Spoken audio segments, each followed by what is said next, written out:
اللہ الرحمن الرحیم. دیکھو بھائی، شب جمعہ ہے اور کل جمعہ کا دن ہے.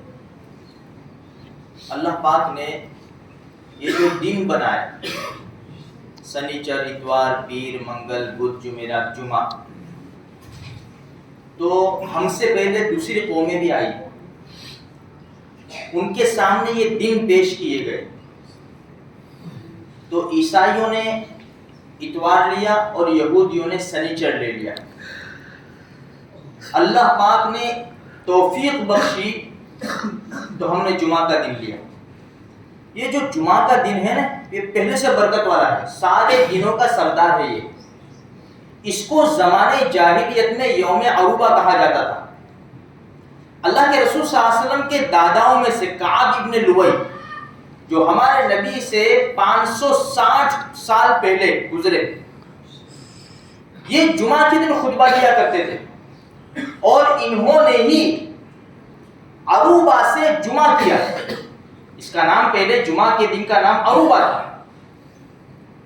تو کعب ابن لؤی جو ہمارے نبی صلی اللہ علیہ وسلم کے داداؤں میں سے ہے، جو ہمارے نبی سے 560 سال پہلے گزرے ہیں، 560، انہوں نے اس کا نام بدل کر عروبہ سے بدل کر جمعہ رکھا.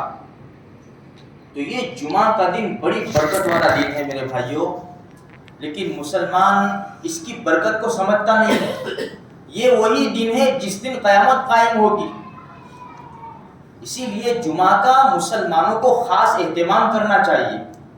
بھائی جمعہ کا دن ہو تو یہ سارا سب سے الگ دن، بھائی اب جمعہ کا دن ہے. بعض مسلمان تو اللہ پاک معاف فرماوے، صحیح سمجھ دے، جمعہ کا دن آتا ہے ٹینشن آ جاتا ہے ان کو، بھائی یار آج جمعہ ہے، آج نماز کے لیے جانا پڑے گا. ٹینشن آتا ہے، دکان والوں کو ٹینشن آ جاتا ہے، کیا جمعہ ہے یار، کیسا کریں گے. حالانکہ یہ خوشی کا دن ہے جمعہ کا دن، اس لیے اس کی قدر کریں. جمعہ کے دن جلدی مسجد میں آئے. ہم جہاں بھی نماز پڑھتے ہو جلدی پہنچنے کی کوشش کریں. کم سے کم درجہ امام کے ممبر پر پہنچنے سے پہلے ہم مسجد میں آ جاویں. امام ممبر کے اوپر بیٹھ گیا نا تو فرشتے جو نام لکھنے کھڑے ہوتے ہیں نا، وہ رجسٹر بند کر کے خطبہ سننے بیٹھ جاتے ہیں، پھر ہمارا نام نہیں لکھا جاتا. ہم قیامت کے دن کہیں گے کہ میں نے اتنی جمعہ پڑھی، اللہ پاک فرمائیں گے لاؤ فرشتے رجسٹر لاؤ، ان کو اس کو بتاؤ. ہمارا نام ہی نہیں لکھا جاتا. اس لیے جمعہ کا خاص اہتمام کریں. بڑے افسوس کے ساتھ کہنا پڑتا ہے کہ جمعہ کے دن بھی مسلمان رومال باندھ کے آتا ہے.